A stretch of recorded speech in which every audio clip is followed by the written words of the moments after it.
Assalamualaikum warahmatullahi wabarakatuh. Perkenalkan, saya Dian Oktarina. Saya mahasiswa Magister Kesehatan Masyarakat Universitas Jenderal Ahmad Yani.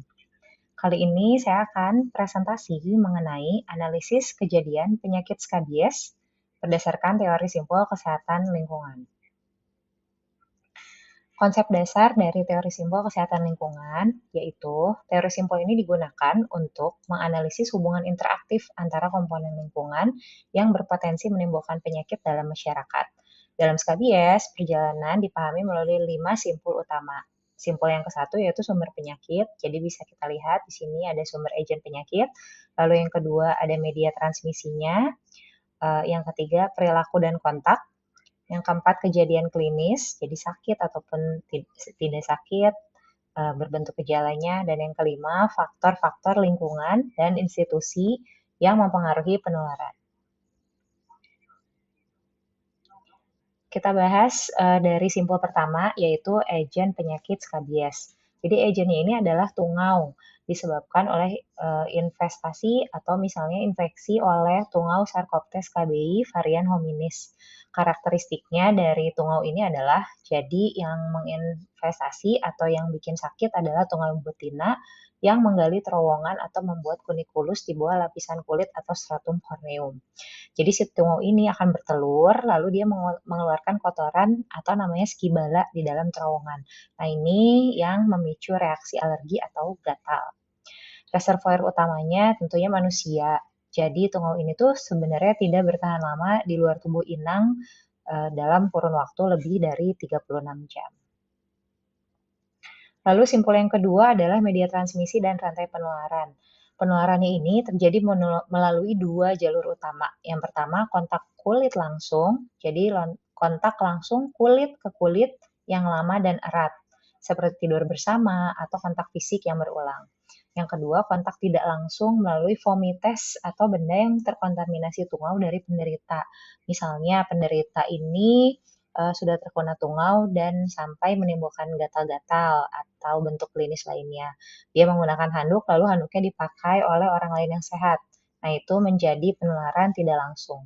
Bisa oleh spray, selimut, bantal, atau misalnya menggunakan pakaian yang bersamaan, atau misalnya sofa kain dan perabot rumah tangga tertentu, misalnya di sofa, ataupun karpet. Yang ketiga, yaitu simpul ketiga adalah perilaku penduduk dan pemajanan. Pemajanan terjadi saat media yang terkontaminasi bertemu dengan penduduk yang sehat. Resikonya jadi meningkat pada kebiasaan berbagi barang pribadi seperti tadi, misalnya handuknya dipakai bersamaan, bergantian gitu. Lalu kebersihan diri yang rendah dan kepadatan hunian yang tinggi. Jadi dalam satu rumah ada berapa orang, terus karakteristik dari hostnya sendiri termasuk tingkat imunitas, apakah anak-anak atau misalnya yang punya penyakit imun tertentu, itu mempengaruhi derajat keparahan gejala. Simpul keempat yaitu kejadian penyakit skabies akan dibahas mengenai gejala utamanya yaitu gatal hebat, terutama pada malam hari. Jadi kalau siang tidak begitu gatal, tapi ketika malam hari makin memburuk atau dinamakan dengan pruritus nocturna akibat reaksi alergi terhadap tungau.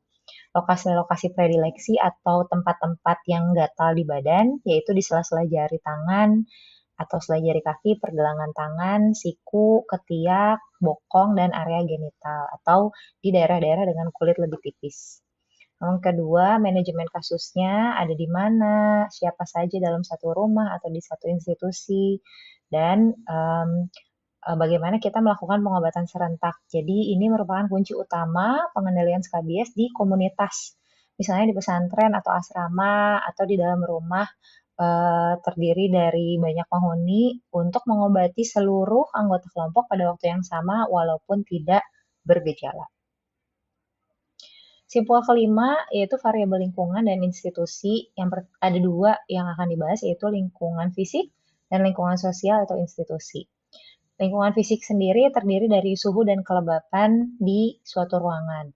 Jadi bila kelembapannya tinggi atau ventilasinya buruk, tungau jadi bertahan lebih lama di luar tubuh manusia. Seperti yang disampaikan di awal bahwa bila di luar tubuh manusia tungau bertahan 36 jam, Apabila kelembapannya tinggi, maka tungau jadi lebih bertahan hidup. Yang kedua, ada kurangnya pencahayaan sinar matahari langsung di dalam hunian, itu juga membuat tungau lebih bertahan hidup. Lalu selanjutnya adalah lingkungan sosial atau institusi. Yang pertama ada kepadatan hunian, jadi wilayahnya padat penduduk atau misalnya di satu institusi atau satu rumah ada berapa orang. Nah, ini akan mempercepat penularan. Jadi bisa dikatakan mempermudah simpul 2 kontak dengan simpul yang ketiga karena tadi sudah ada yang kena lalu di lokasi dengan padat penduduk. Lalu peran fasilitas kesehatan ini seperti apa? Adakah ketersediaan penyuluhan oleh puskesmas mengenai literasi kebersihan, mengenai pola hidup sehat, apakah sering dilakukan atau tidak? Nah, ini selanjutnya adalah strategi intervensi berbasis teori simpul. Jadi, berdasarkan yang tadi telah dijelaskan simpul 1, 2, 3, 4, 5, bahwa untuk kita melakukan strategi intervensi, yang pertama, mengkontrol simpul 1 dan 4. Jadi, deteksi dini serta pengobatan tuntas serta serentak. Jadi, ditanyakan siapa saja yang gatal, lalu kalau misalnya ke puskesmas atau ke pelayanan kesehatan, bertemu dengan nakes, tidak anaknya saja yang diperiksa, yang satu rumah juga walaupun tidak bergejala ikut ditanyakan atau diperiksa. Lalu melakukan pengobatan tuntas dan serentak. Jadi tidak hanya yang bergejala. Lalu kontrol simpul kedua, jadi dekontaminasi pakaian dan alat tidur dengan air panas atau isolasi kedap udara minimal 72 jam. Jadi edukasi selain menggunakan obat yang diberikan oleh dokter, perlu juga dijelaskan bahwa pakaian-pakaian atau kain yang dipakai bersamaan di dalam rumah dibersihkan ataupun dibersihkan dengan menggunakan air panas atau isolasi kedap udara minimal 72 jam.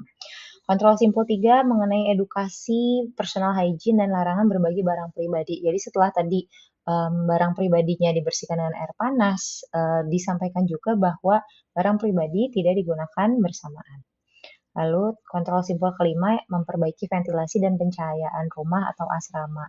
Penjelasan bahwa tungau akan lebih lama berkembang apabila ventilasinya tidak baik ataupun kelembapan udaranya tinggi.